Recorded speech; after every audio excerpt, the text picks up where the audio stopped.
Hello guys, Nigel here, Nigel's Modelling Bench, and today I want to talk to you about B52 noses again. This video is going to be instructional, so basically if you buy any of my B52 nose upgrades, then this is going to basically be the instructional video for how you fit them on the Model Collect kit. There will be a separate instructional video for the Italeri AMT kit, this one here, because it's a completely different method of fitting. So basically this is an instructional video for those of you that have bought one of my resin noses to upgrade your incorrect nose on your Model Collect kit. So just as an introduction, I would like to say that any comments made on this video that don't directly relate to this video or the fitting of this nose, I will remove. Okay, this is not going to be a video all about B52 nose shapes or whatever. This is about how to fit this resin nose. It's not whether you think it's right, it's wrong, what period it comes from, whatever. It's about how to fit this resin nose. So let's start with an introduction to basically the two types of nose that are available with the kits. If you were unlucky enough to buy this one, the very first one, this was the B52G old, I always forget the name, Old Crow Express. Okay, now this on the image here, it shows it with the straightlets, it shows it with a different tail, it shows it with the correct nose. Unfortunately, this kit, that aircraft cannot be built from that box. It doesn't include any straightlets. The nose was wrong, it had the wrong tail, the weapons were wrong and something, and there was lots and lots of issues with it. So Model Collect came out with a correction. Later in the day, they introduced the B52H, which I don't have, and it was basically the same kit as this, but with an improved nose and tail and with the different H engines. Then they've done a whole load of them. They've done Gs and Fs and all sorts now. Now this one is basically the early G that I have, and I'm going to use these instructions purely for the ease of getting them on the screen.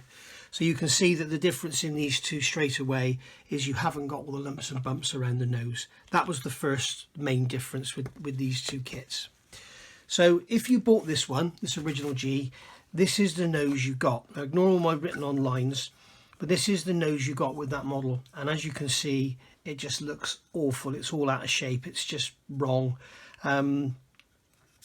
Model Collect, fair play to them, responded straight away and gave us a different nose, and then for the cost of $15 you could buy the upgrade set. So basically what you got was a different tail, a different nose, a full set of weapons, wing flaps.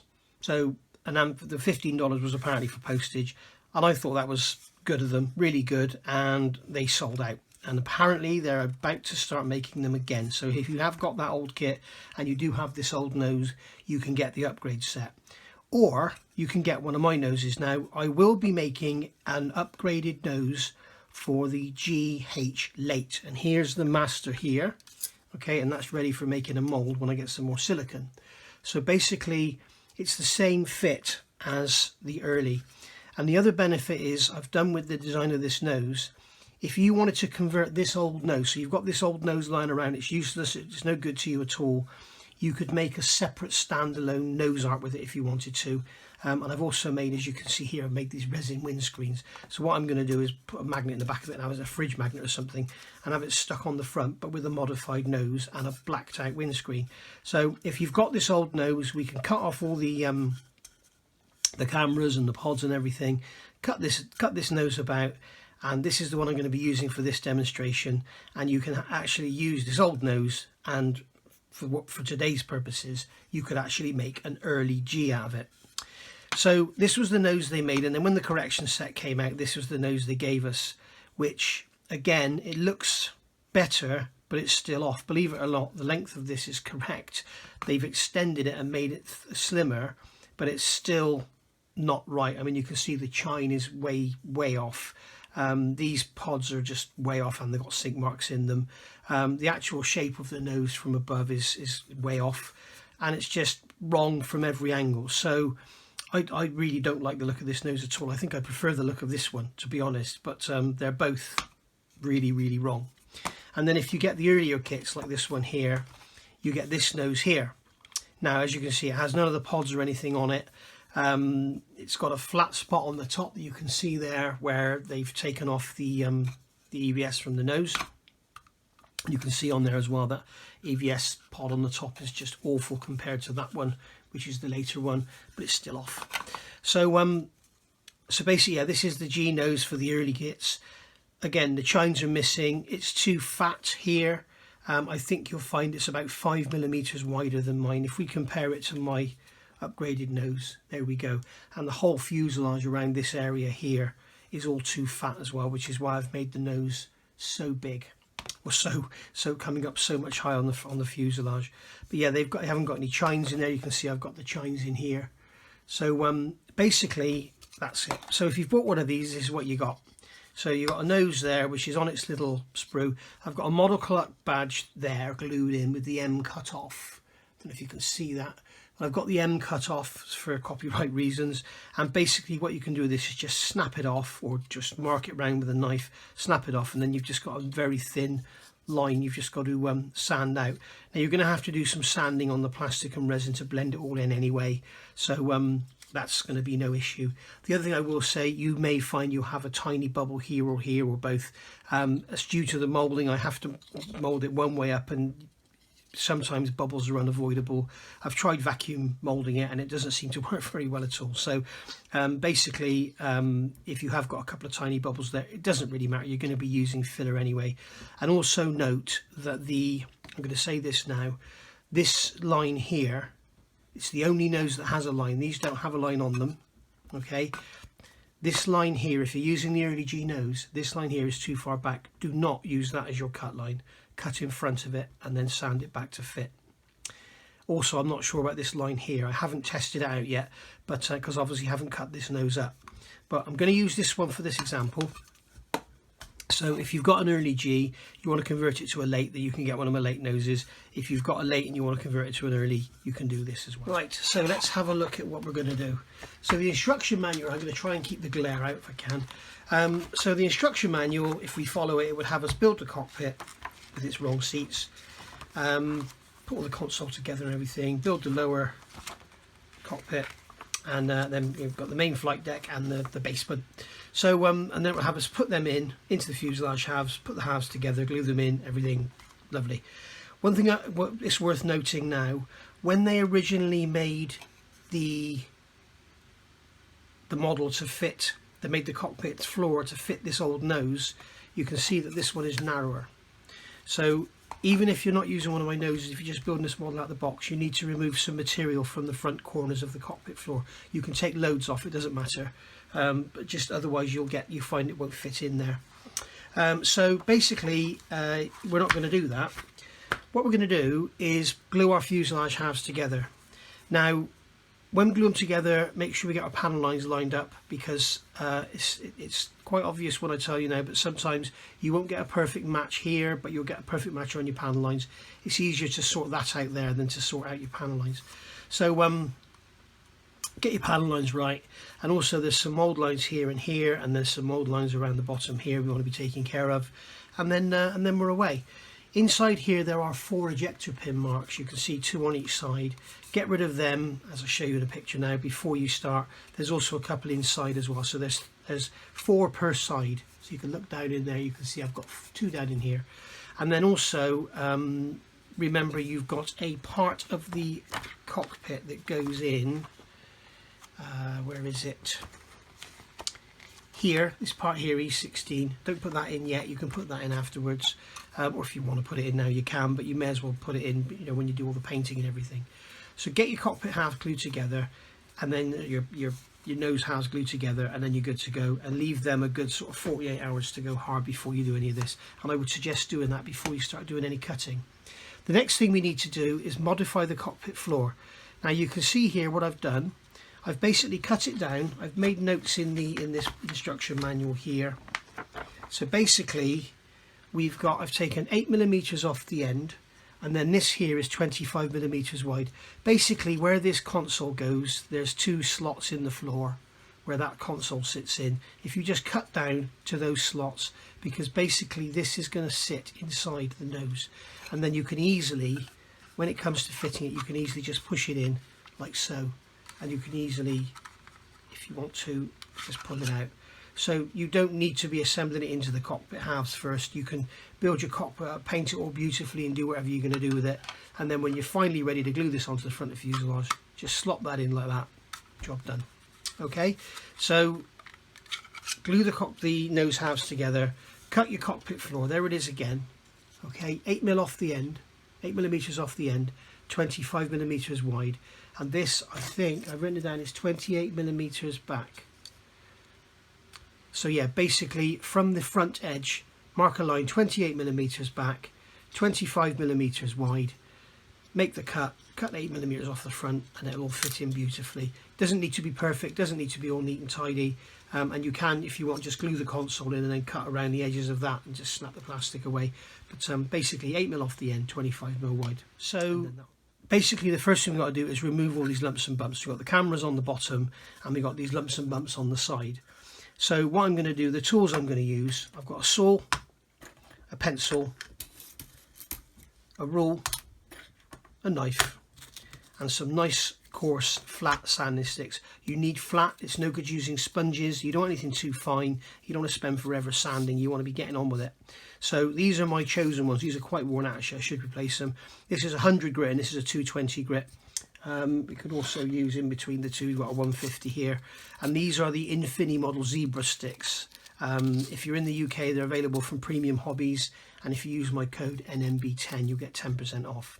So they're my chosen sticks. We're also going to use some super glue, and we're also going to use some liquid cement. Now for strong big old fat joints like this, I like using these two purely because a bigger brush, so you get more glue in there, and also this one here particularly, it sets off rock hard in seconds. So so we're going to be using those as well. So I'm going to start by removing these lumps and bumps. Now to get the initial lumps and bumps off, I'm going to use my old Tamiya cutters. In fact, I'll use these really old metal cheap nasty cutters, and I'm just going to cut away these lumps from the side purely just to get them out of the way. Okay, so we can just hack them off like so, and that is just basically going to get them out of the way like that. Okay, now these lumps here, we're going to cut these off as well. Probably better to saw them. So all we need to do is come in with a saw, and obviously you can see here I've got a rough line marked out, and I'm going to show you more of that in a minute. In front of that line it doesn't really matter, but behind it we want to cut it. Make sure we're not cutting into the fuselage, and we're just going to cut it and then hack it off. So I'll get on with that and then I'll come back. Right, so they're roughly sanded off now. We don't need to worry about taking any of this off. We've just got it out of the way for measuring and cutting and everything. But this back here, sort of behind the middle of the windscreen, the middle of the glazing, we need to get that back nice and smooth. And a little tip I can give you if you are fairly new to all this, if you get a pencil, don't use marker because it often won't come off and it'll show through your paint when you paint your model. Use pencil, and then you can come along with your sanding stick at 150 here, and we can just go over, and then we'll see if we're touching the actual fuselage itself. And I'm just basically going to sand that away until it's nice and smooth. Okay, and as I said, I'm using a hard stick. If I use a soft sponge, I will end up sanding here, here and here, and I will end up creating a divot either side of the bump. So you want a nice hard flat stick. And as I say, if you're using the early G-nose, if you're making it from this one, you can ignore all this, you can fast forward through it, you don't need to worry about it because you're not going to have any cutting to do. But the actual profile of the nose on the late and the early, all the way back to here, the profile from here forward is different. Okay, so if you look at the early nose, you can see there is a difference in the profile. Okay, well there should be. I don't think there is, but there should be. So again, that's why the nose I've made goes back so far, because basically Model Collect got it all wrong. So I'm going to speed this up now, finish this sanding, and then we'll come back.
go.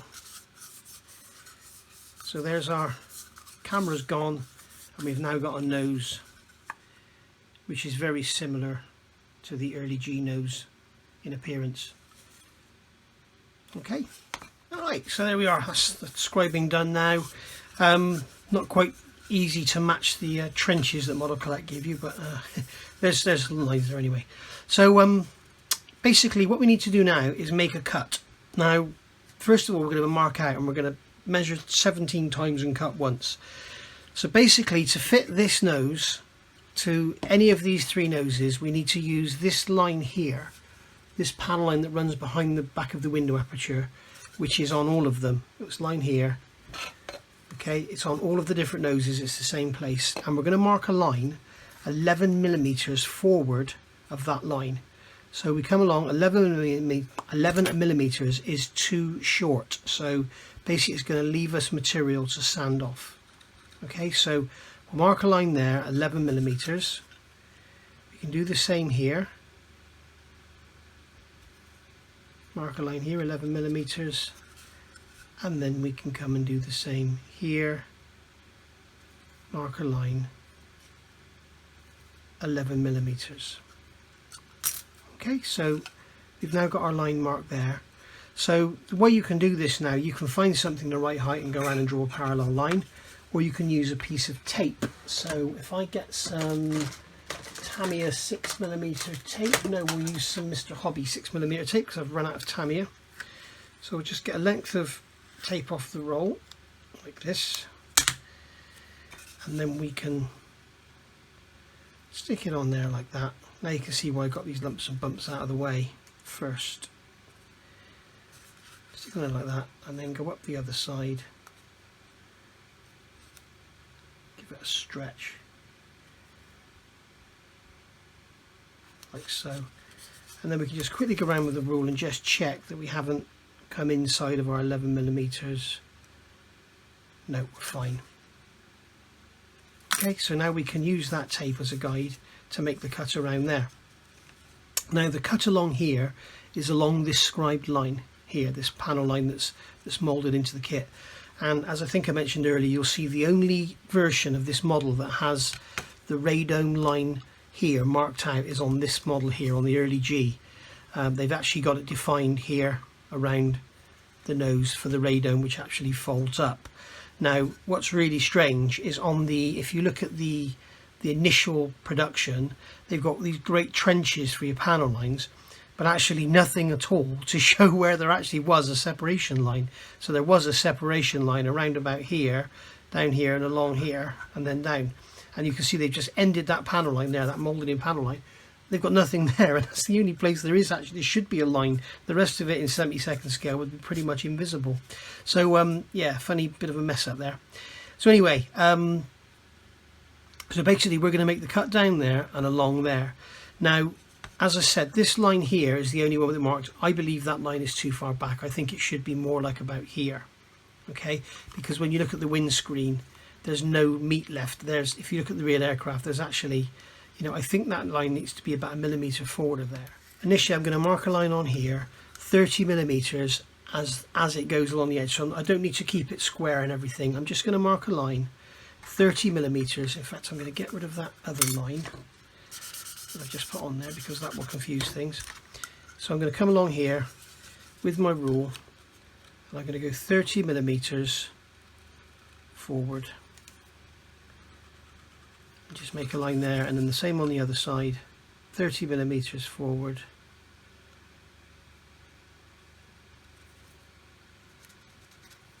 Okay, so we can see now that we've got a line there, 30 millimeters forward, and we know that we're 11 millimeters forward of here, so we can go 41 millimeters from this back edge here and mark a line if we want to. But this is rough anyway, because we're going to be removing material. This is just to get us in the ballpark. So now's the time that you need to make the cut. Now I would really suggest getting one of these. This is the JLC saw. It's a very, very thin saw. You can also get this type of thing here, which is a very fat, thick saw. Wouldn't recommend that because it can wander off, and it takes a hell of a thick chunk of plastic out. So I'm just going to stick with my little JLC saw for now. And the first thing I'm going to do is make a cut down here along that line.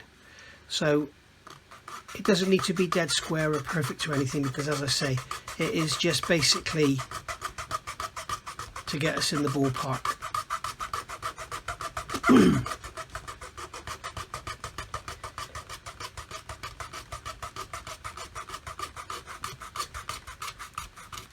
There we go, now we're through. Okay, so just keep cutting down. There we go. And if you want to go around, you can, and just cut the nose off. Then you can fill your boots and just go round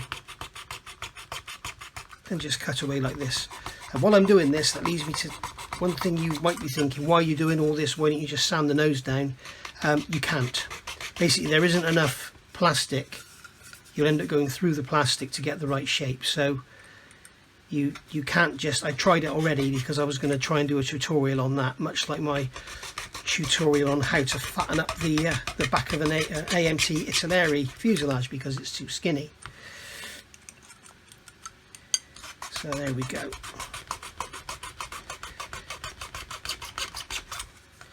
So we can just go around now, cut the nose off.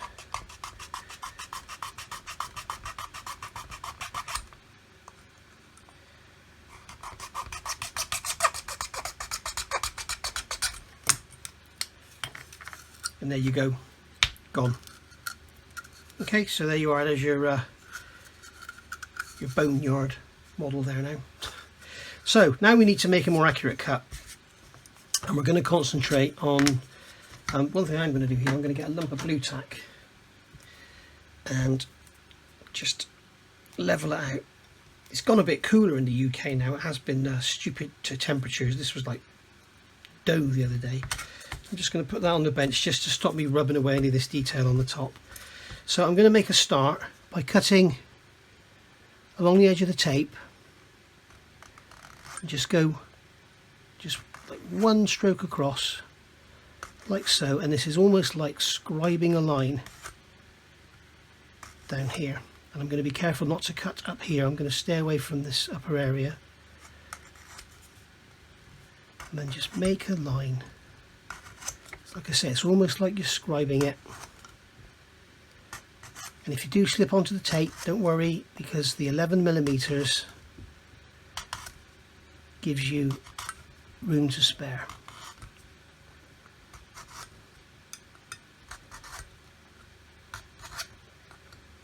And there we go. So now we've got a scribe line there to follow. We can go back over and do the same again.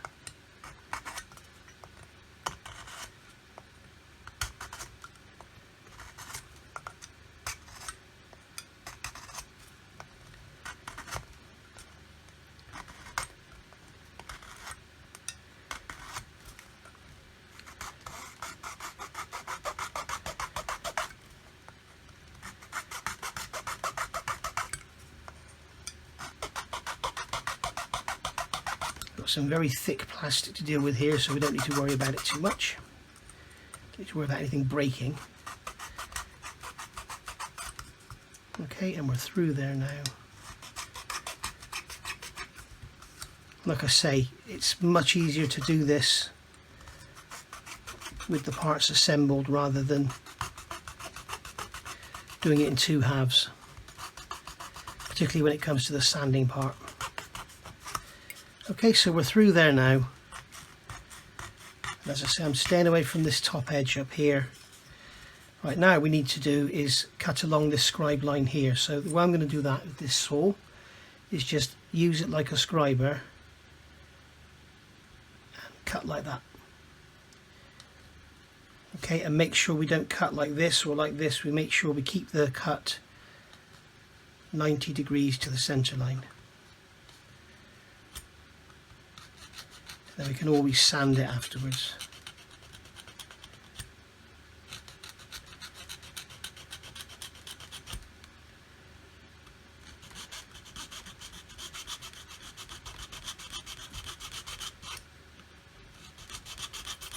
And remember guys, the other thing is, you've got your plastic card. If you do go too far or you want to fill something out or space something out, you can.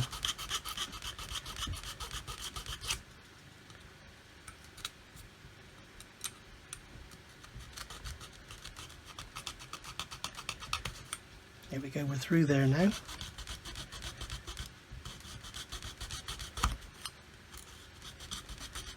We're through there. So now we can cut this up to there, like so, and then just do the same on the other side.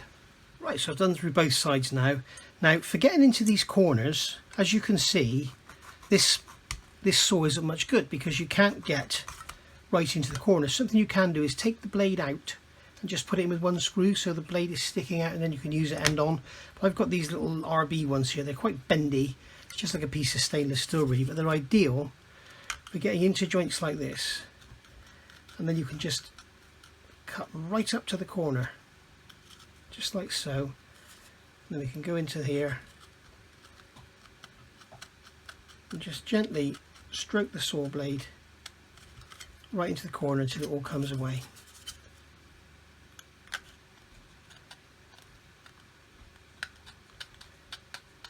And I must be honest guys, this is my favourite part of modelling. When we come to cutting stuff about, this is the bit I really enjoy.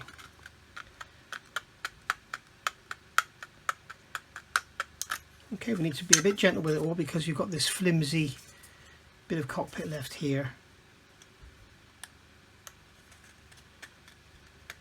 But I've left that on there so that it doesn't affect the fit of your glazing. Okay, so now we've got that all cut out now, and we can see that when we put our cockpit in, see how it all fits in there beautifully. And I think that looks just like a C5 with its nose folded up. Yeah, Nigel, okay. Right, so it's now time to fit the resin nose. So I'm going to take this tape off because it's only going to get in the way. Put that in the bin. In fact, I'm going to have a little tidy up. Right, a little tidy up done there. So let's get this lighting a bit better as well. So we've got our resin nose now, and the first thing we need to do is remove the pouring plug from it. So if we just come in with a modelling knife and just literally just score it like so,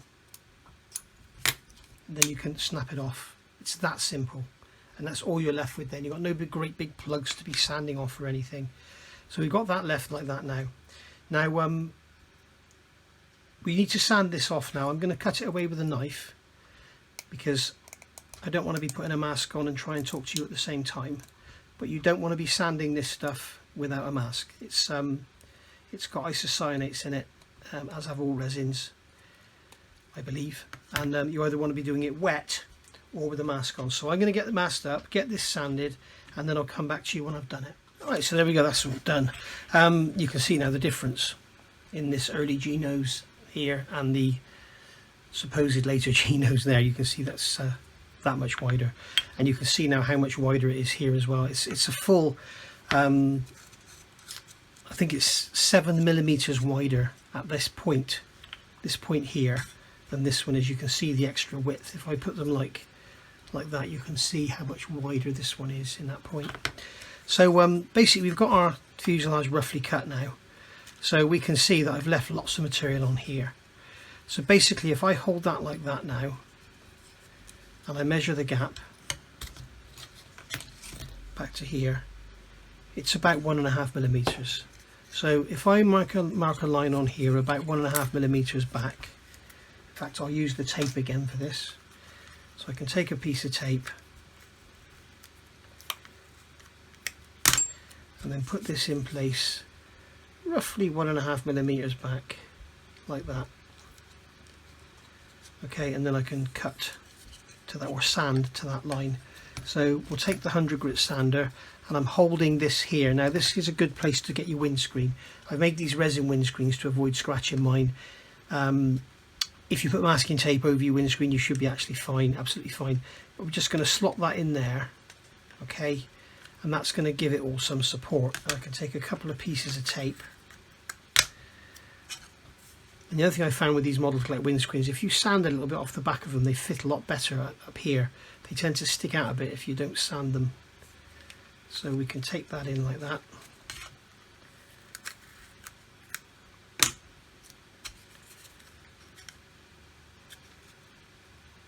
We can take that in like that.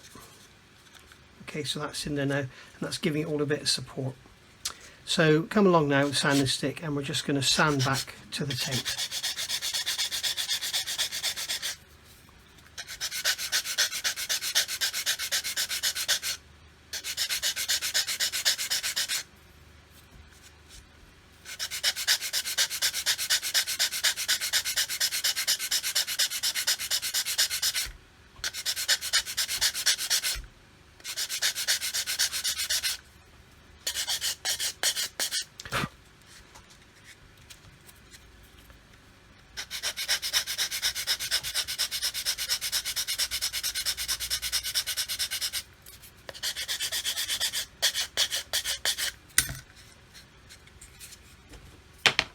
Okay, so now we can try the nose again, and we can see we get a much better fit now.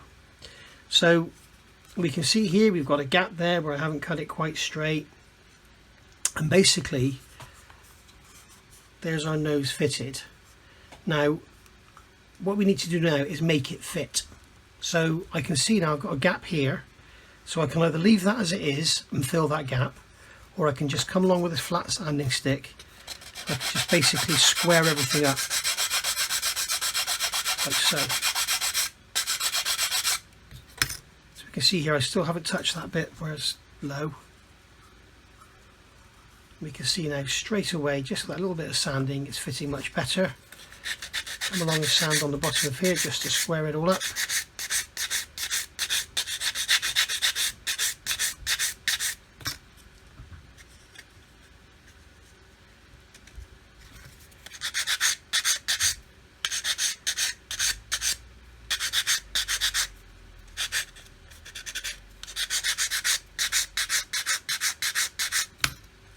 Remember, it doesn't need to be absolutely perfect,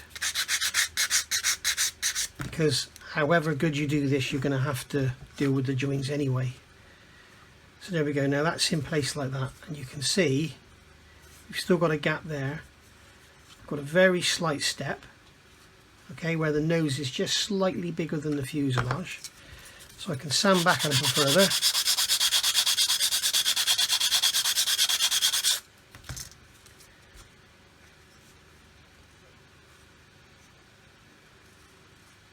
Okay, and we can see here I've still got an area there that's a bit high.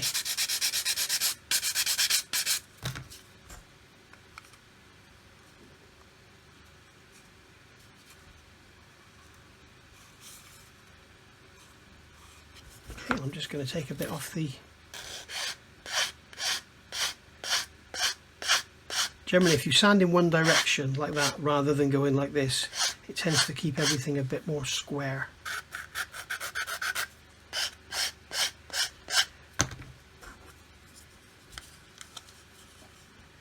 Take that tape out of there. Okay, so there we go, we're ready now. We could glue that in. I'm not going to glue it in this video because I'm going to use it for other videos I'm going to do. But basically now, what you can see, we're all ready to glue it in. So, we've got that little gap there to fill. What I would do with that is, after it's glued in, I would come in with some thin scrap plastic card, like a piece like this, stick it in there, super glue it in, and then cut it off, and that's your gap filled. Or you can still sand more and go back. One other little tip I would give, I've also got the front slightly off as well. Look, if you see there, I need to take more off of this side.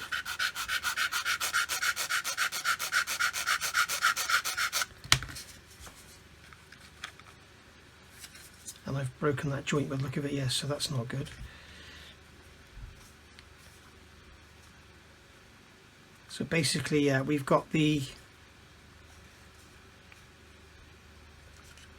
I need to take more off of this side than the other side.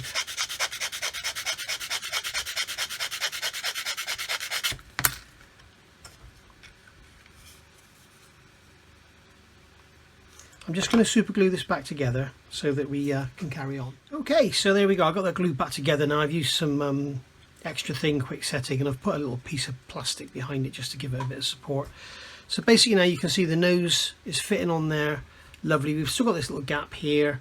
I'm not going to worry about that. And basically the back of this is roughly your panel line where you need to be to scribe for the back of the radome. I was going to make it shorter because I don't like scribing into seams, but the way it's worked out with the Model Collect kit, to get it all right, that's what I've had to do. So the line on the front I haven't scribed into this resin nose.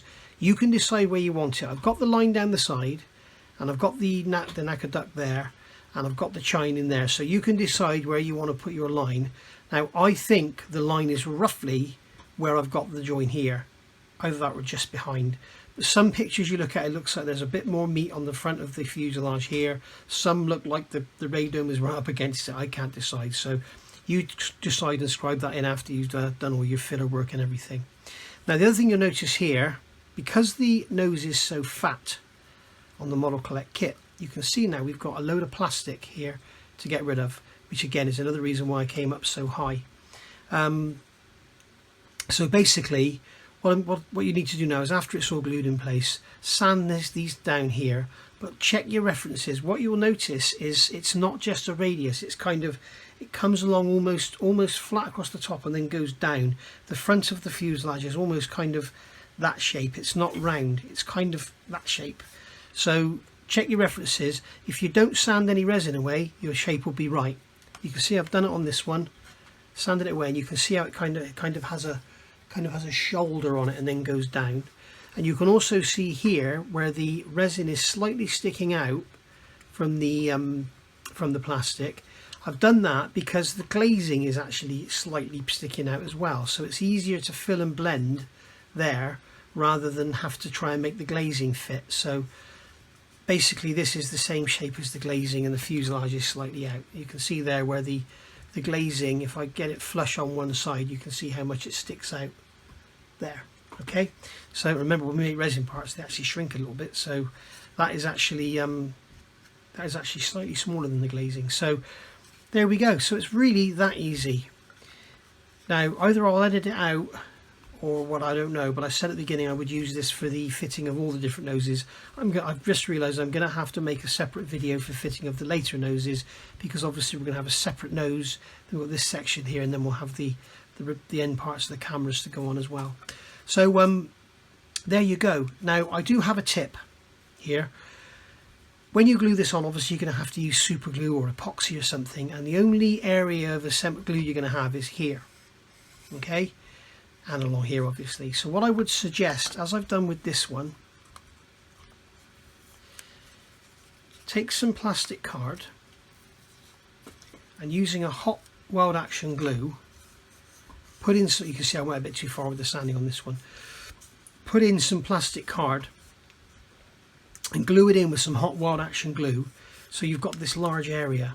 And then when you actually come to fit your nose like this, as you can see, basically what you will get is all this area here glued with super glue or epoxy or whatever, and you'll get a nice strong joint, because you get a stronger joint with the plastic to the plastic with that little area with a weld joint than you will with the glue.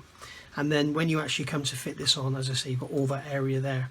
So there you go. So there's your, I almost said fiberglass then, but it's not, is it? Probably is in real life.